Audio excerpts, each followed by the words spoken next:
d'actualité, dont voici les principaux titres. Modernisation des infrastructures routières dans la capitale, chauffeurs et piétons se disputent les grandes artères de Kinshasa. L'un et l'autre semblent bafouer les panneaux de signalisation provoquant des embouteillages. Constat fait par nos reporters sur le tronçon compris entre le pont Matete et le quartier 1 à Ndjili. Et puis le bras de fer semble ne pas finir entre Jean Bosco Bala, président déchu du CESAC et le bureau de cet organe encore en exercice. Alors que la remise et reprise était prévue ce mercredi, Jean Bosco Bala ne s'est pas présenté, fermant ainsi toutes les portes de son bureau qui ont été forcées. Il se déclare encore président en exercice. Assure également dans ce journal l'ouverture du procès Mamadou Moustapha Ndala ce mercredi à Béni dans le Nord Kivu. Pour cette première journée, il était question de présenter le dossier, les présumés assassins et les faits qui leur sont reprochés.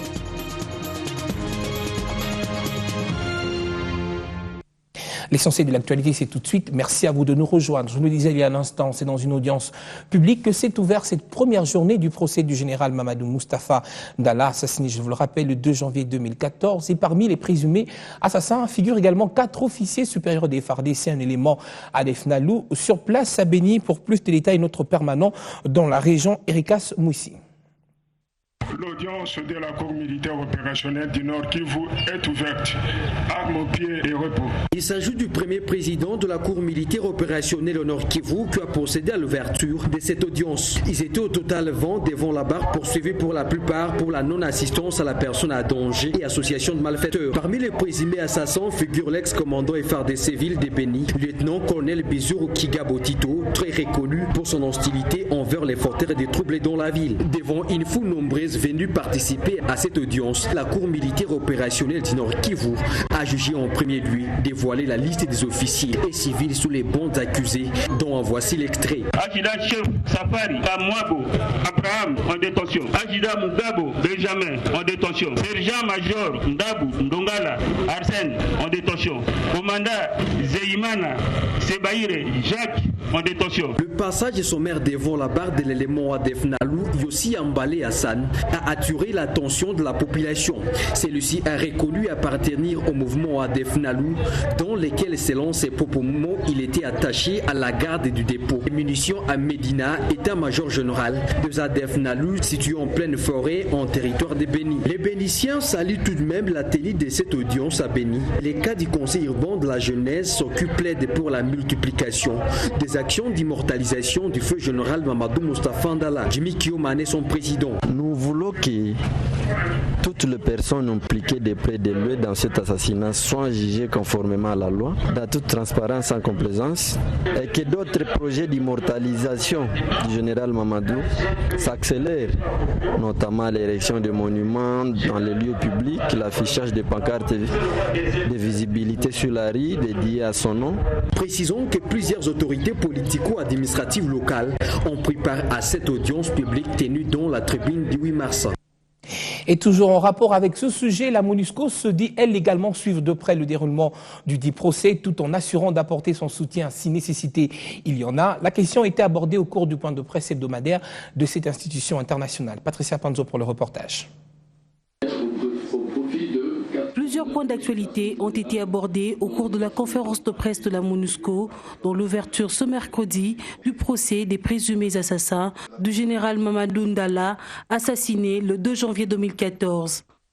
La MONUSCO est également présent à cette audience à travers la section des droits de l'homme, mais son porte-parole déclare n'avoir aucun élément à présenter à la Cour puisqu'elle n'a pas mené une enquête particulière. Au niveau de la MONUSCO, je pense que toutes les dispositions ont toujours été prises pour non seulement faciliter ce processus de reddition qui avait été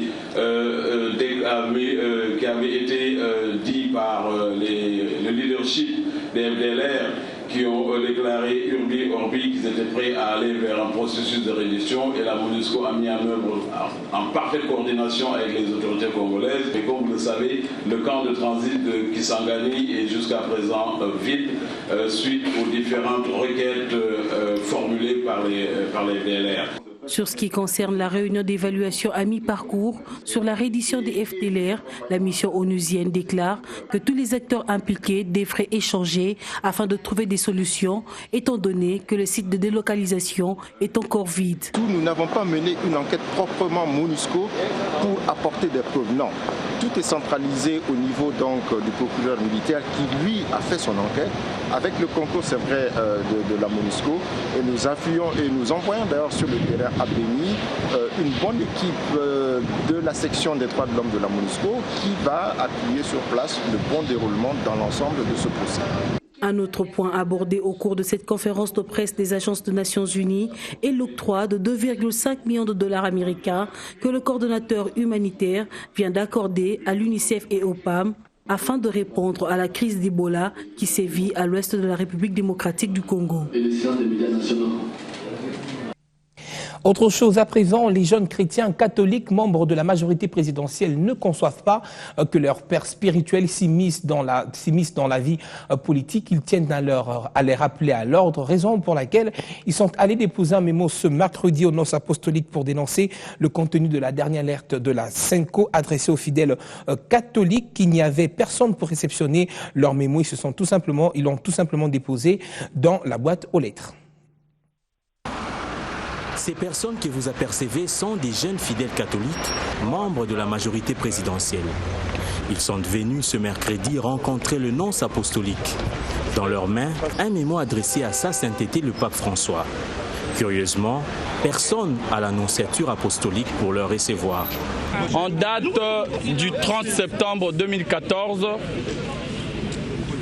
nous avions saisi par courrier l'annonciature apostolique pour lui informer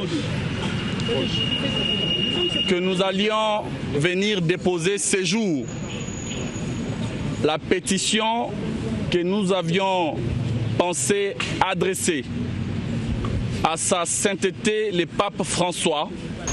Après près d'une heure, il décide ainsi d'introduire ce document à la boîte à lettres, document signé par 45 000 jeunes. Nous défendons le principe du respect de la laïcité et de la séparation nette entre l'Église et l'État. Pour nous, nous pensons qu'il est essentiel que nos évêques puissent prêcher la paix, prêcher l'unité, la solidarité et l'amour, et ne pas s'immiscer dans les débats politiques en prenant des positions partisanes. Ces jeunes catholiques promettent d'organiser dans les prochains jours une marche pacifique pour encore dénoncer l'attitude de leurs bergers. Je voulais annoncer à l'ouverture de cette édition d'actualité, le nouveau président du CESAC a pris officiellement ses fonctions ce mercredi dans l'après-midi dans une ambiance plutôt tendue au bras de fer avec le président déchu, l'abbé Jean Bosco Baala, qui lui continue à se considérer comme président de cette institution. Après plusieurs heures d'attente devant le bureau fermé par ce dernier, le bureau s'est résolu de forcer la porte pour y avoir accès. Entre-temps, Jean Bosco Baala se prêtait au micro des journalistes pour réaffirmer sa position de président du CESAC. Jean Bosco Baala. Je considère que je suis toujours président du CESAC, et ce que le ministre Kinké vient de faire ici avec ses amis n'est pas une chose normale. Et ça, je poserai la question, même s'il y a d'autres accointances, je poserai la question aux plus hautes instances. Voilà donc ce que je voulais dire. Vous êtes témoin que je n'accepte pas ce qui vient de se passer. Et si un seul de mes documents se perd, eh bien, je vais encore revenir vers la justice. Vous avez vu que la police n'a pas réagi, n'est-ce pas? J'ai demandé que la police ne réagisse pas. Pourquoi? Parce que moi, je suis un homme de paix. Je n'aimerais pas qu'il y ait un incident qu'on va exploiter après pour dire qu'il y a eu. Est-ce que quelqu'un a résisté? Non. Mais vous avez vu qu'ils ont cassé les portes d'une institution. Cela ne se fait dans aucun pays au monde. Ça ne se fait pas. Et au même moment, les membres du bureau et leurs convives assistaient, eux, à la cérémonie de prise de fonction du président élu Tito Ndombe, qui a promis de remettre les pendules en marche. Je prévois d'organiser une série d'entretiens individuels avec vous, chers collègues, et collectifs avec les différents cadres et agents administratifs, afin d'établir dans le plus bref délai l'état des lieux nécessaires au redémarrage de nos activités. En attendant, Je remercie tous ceux qui ont compris et soutenu notre combat de reconquête de la dignité et de la crédibilité de notre institution. Avec les institutions de la République, le lien nécessaire à l'accomplissement normal des missions du CESAC. La presse est un élément déterminant pour asseoir la démocratie. CESAC ne épargnera aucun effort pour accomplir cette mission, tout en veillant au respect de la déontologie. Tout comme nous mettrons tout en œuvre pour assurer la promotion et le développement des médias congolais.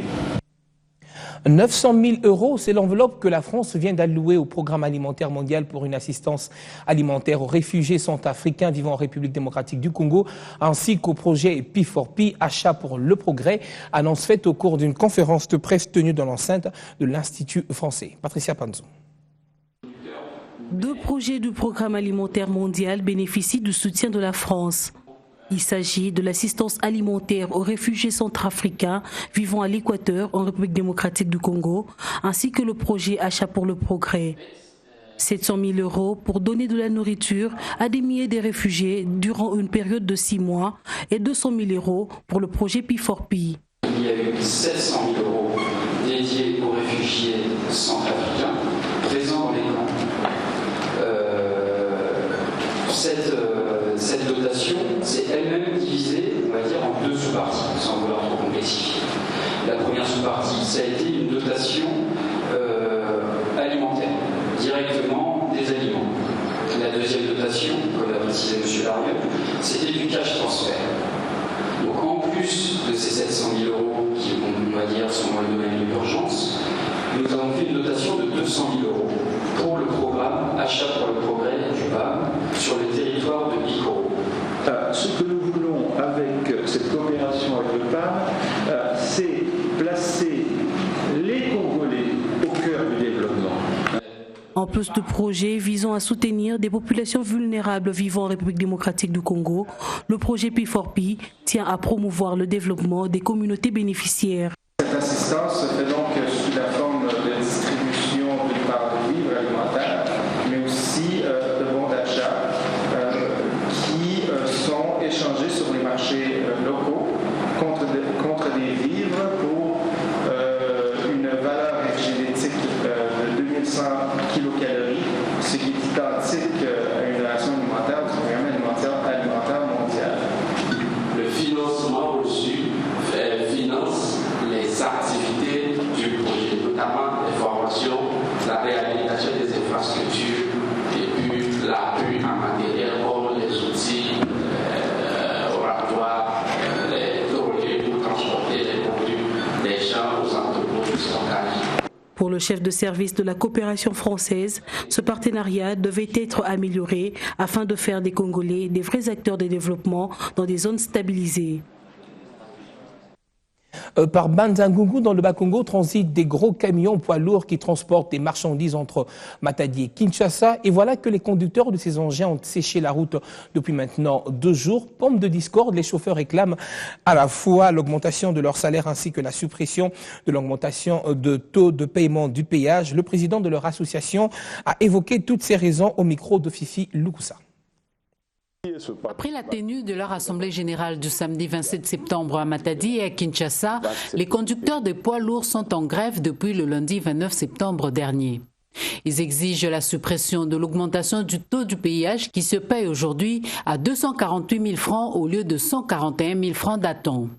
Pour André Chikoji, président de la force routière congolaise, tant que ces taxes routières restera élevées, leur revendication salariale ne rencontrera pas satisfaction. Parce que qui est ce patron qui va accepter, après avoir dépensé tout ce qui est exigé là, qui va accepter de payer des bons salaires aux travailleurs du secteur des transports routiers? Personne. Nous sentons déjà ça. La preuve, il y a beaucoup de nos membres qui n'ont pas su retourner leurs enfants à l'école. Et c'est qu'on payait comme droit de scolarité aux travailleurs. On ne l'a pas payé. Et c'est la cause immédiate du retour aux revendications d'autrefois. que vous observez maintenant sur la route. Donc le problème est simple, on doit négocier. Le péage doit être, la majoration là doit être d'abord suspendue. Et comme ça, on nous permet d'abord de négocier avec les patrons sous les auspices du gouvernement pour que nous ayons ce que nous avons demandé. Mal payés parmi tous les chauffeurs routiers du monde, les chauffeurs poids lourds en appellent aux autorités pour résoudre ce problème. Je vous l'annonce à l'ouverture de ce journal. Incompréhension entre piétons et chauffeurs sur les grandes artères de Kinshasa. Nos reporters se sont rendus sur le tronçon compris entre le pont Matete et le quartier 1 à Njili, où les deux catégories de ceux qui se déplacent se disputent donc le passage sans respect de la régulation des signaux ni de la police des circulations routières. L'incompréhension routière que vous constatez est le quotidien des chauffeurs et piétons du boulevard Lumumba, sur le tronçon compris entre le pont Matete et quartier Njili, malgré la présence des roulages. À la question de savoir qui sont à la base de cette incompréhension, les piétons et les chauffeurs s'accusent mutuellement. Donc tout ça va chauffer, oh non, les cas, tu éviter vraiment les alliés, code de la route dans tout le non respect à piéton, piéton baza na difficulté makasi, on a feu rouge, on est bazo mona té. Piéton a bazo baté nenga okacha. Ata rouge bien repeli, ata rouge repeli akachi. Bien repeli akachi.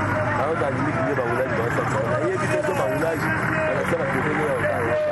Bon batu baza défaut makasi, ba chauffeur ba respecter pena ba bande na ba moti. Ba tikela ba piéton place à voler raté. Bon, ezo uta para ba piéton. On va comprendre ce que signifie la signe. Parce que la signalisation est pour la piéton. Et puis, à votre traversée, quand on a la signalisation, il faut rouge. L'hôtel nous fait rouge. Et ça, la rouge, mais ça, la vert. Pour ceux qui ont la vert, au côté. Ceux qui ont la rouge, ils ont la droit au côté. Quant aux solutions pour pallier ce problème, les uns et les autres proposent des pistes de sortie.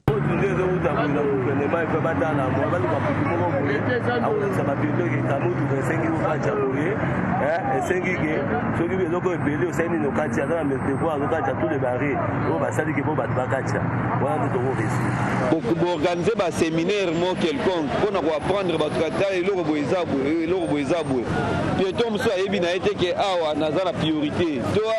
danger. Lorsque la technologie évolue, il faut que l'homme fasse avec. Sans tenir au propos des personnes interviewées, les signaux routiers et les nouveaux traçages sur les grandes artères de Kinshasa semblent incompris par plusieurs. À ce stade, il s'impose une forte campagne d'explication de ces signaux de la route à travers le programme d'études au niveau les plus élémentaires pour permettre une compréhension générale et une meilleure interprétation en situation réelle. Repartons dans le Nord Kivu où ministres et députés provinciaux ainsi que les acteurs de la société civile participent depuis ce mercredi 1er octobre à Goma aux deuxièmes journées parlementaires d'information sur la qualité de travail d'un élu du peuple. Des journées, faudra le dire, organisées par l'Union européenne à travers le projet d'appui au Parlement, PAP en sigle du 1er au 3 octobre. Patrick Sellois.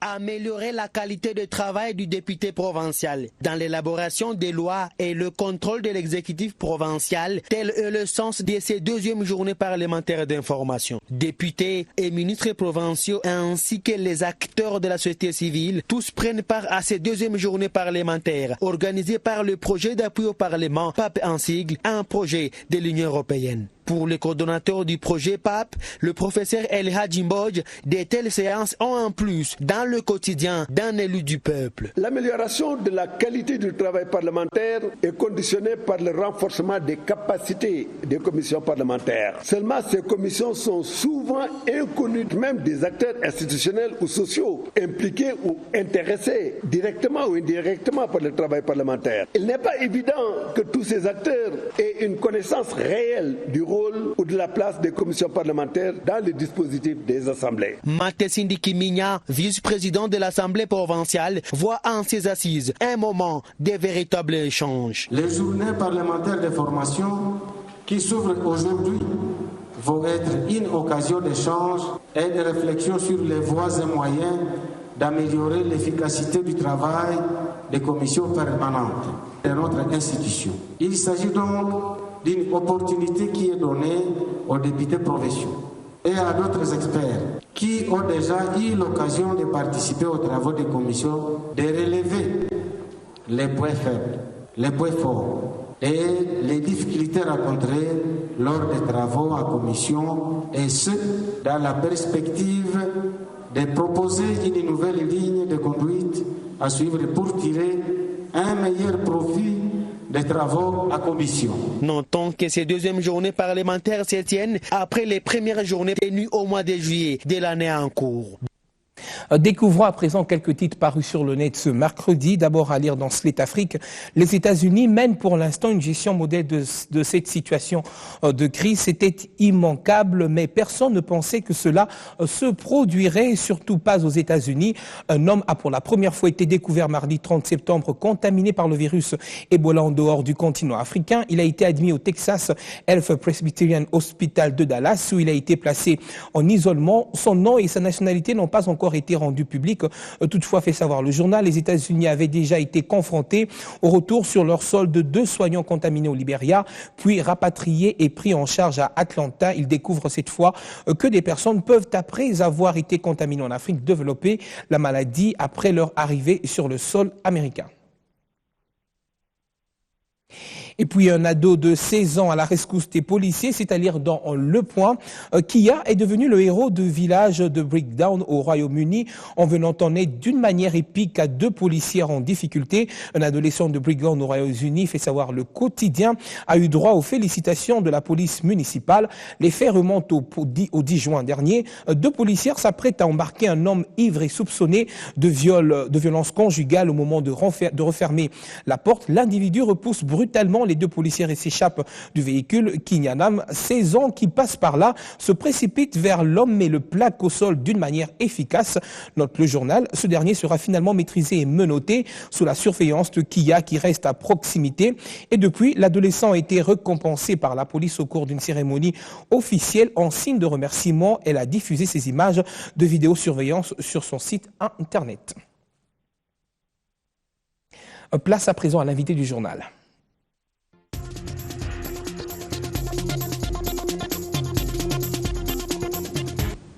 L'invité du journal reçoit pour vous le pasteur Chibambe Kabamba, François, représentant légal de l'église du Plein Évangile. Bonsoir et merci d'avoir répondu à notre invitation. Bonsoir, monsieur le journaliste. Alors avec vous, nous allons parler d'une action que vous avez organisée du 24 au 26 septembre à Kitambo. De quoi est-ce qu'il s'agissait? D'abord, nous voulons remercier Biwan qui, par ces médias, nous a permis d'atteindre des pasteurs, des hommes de Dieu, des servants et serviteurs qui ont pu prendre part à ce rendez-vous. Nous voulons aussi remercier plus particulièrement tous les ministres de Dieu qui ont pris part à ces assises et tous les enfants de Dieu qui nous ont honorés de leur présence à Kitambo pour suivre ces 3 journées de formation. En fait, c'était une école de ministère. Cette école de ministère, nous avons eu pour thème « Si les fondements sont renversés, le juste, que fera-t-il » En fait, c'est une école qui nous a permis, disons, de faire les diagnostics. Nous savons que l'église évangélique dans notre pays, et plus particulièrement à Kinshasa, l'église est malade. Il y a un problème. Et il fallait un diagnostic. Il faut diagnostiquer avant de donner les traitements. Et vous croyez que vous l'avez bien fait? Avec l'aide du Saint-Esprit, nous avons décelé 2 éléments principaux. Le premier élément, c'est que la parole de Dieu a été abandonnée au profit de beaucoup de philosophies, en fait, qui n'apportent pas la vie à l'Église. Deuxième élément que nous avons diagnostiqué, c'est l'absence ou plutôt l'oubli de la grande aide dans l'œuvre de Dieu, le Saint-Esprit. Parce que sans le Saint-Esprit, l'œuvre de Dieu, plus particulièrement évangélique, ne peut pas vraiment progresser. Donc nous avons épinglé ces 2 éléments et nous sommes arrivés à cette conclusion qu'il est important que les hommes de Dieu et les enfants de Dieu, nous puissions être enseignés sur, et puis renforcer l'enseignement de la parole de Dieu, l'enseignement du Saint-Esprit, et plus particulièrement de l'œuvre du Saint-Esprit dans les églises. Parce que sans le Saint-Esprit, l'église, elle est morte. Elle est morte, évidemment, et donc vous avez parlé du diagnostic, et quel, justement, on va le dire, produit pharmaceutique vous apportez justement à cette église pour remédier à ce problème? D'abord, il est important que l'on prenne conscience. Il faut que le malade prenne conscience qu'il est malade. Après qu'il ait plus conscience qu'il est malade, c'est un effort collectif, c'est un effort corporatif. Il est important, le remède ne peut pas être apporté par une personne. L'Église étant un corps, il est important que le membre du corps ensemble, se disent, voilà, nous devons changer de cap. Il est important d'amener les enfants de Dieu dans la vérité qui est la parole de Dieu et avec la puissance qui est celle du Saint-Esprit et ne pas aller chercher des puissances étrangères pour faire du spectacle, pour amuser la galerie. Et finalement, ça fait la risée non seulement de l'Église elle-même, mais aussi des enfants de Dieu, alors qu'il est important que la puissance que Jésus nous a laissée, l'aide qu'il nous a laissée à travers le Saint-Esprit est indispensable pour mener à bien. Alors, une toute dernière question. On parle de cohésion nationale au niveau de la vie politique du pays. Est-ce que vous avez comme l'impression également qu'à Kinshasa ou en RDC, les églises sont également en cohésion? Vous savez, les églises sont formées des hommes. Les hommes ne sont pas des anges. Et si cohésion il n'y a pas à l'église, c'est tout simplement parce qu'il manque cet élément de cohésion. C'est le Saint-Esprit de Dieu qui crée la cohésion entre les hommes de Dieu. Et je crois que si nous tous, nous tournons vers cette aide que le Saint-Esprit, l'unité de l'Église pourra être rétablie et l'œuvre de Dieu pourra aller de l'avant. On ose croire donc que votre message est passé. Pasteur Chibambe Kabamba, merci d'avoir répondu à notre invitation. Merci beaucoup, Biwan. Que le Seigneur vous bénisse. Amen. C'était l'invité du journal.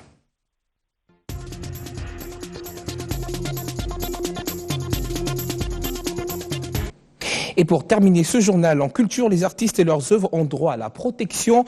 C'est dans la perspective de créer des lobbying au nom du secteur créatif en Afrique et en général et en République démocratique du Congo plus particulièrement que le collectif Lamouka, s'inspirant du projet Awarch Afrique, a fait le plaidoyer devant la presse lors de la restitution du précédent atelier avec leurs acteurs impliqués. Je les sais fous. Le droit à la liberté d'expression créative est un droit fondamental. Credo du projet Artwatch Africa, programme issu du réseau artériel Network, qui se veut un observatoire continental des droits culturels et artistiques, ce qui explique la mise en place des mécanismes de renforcement des capacités des parties prenantes, notamment les opérateurs culturels, les artistes, les activistes des droits de l'homme et les journalistes. Après la dernière activité de Kinshasa, tenue du 22 au 24 septembre, axée sur la problématique des droits de l'homme, culturels et artistiques, l'heure était à la restitution face à la presse à la halle de la Gombe.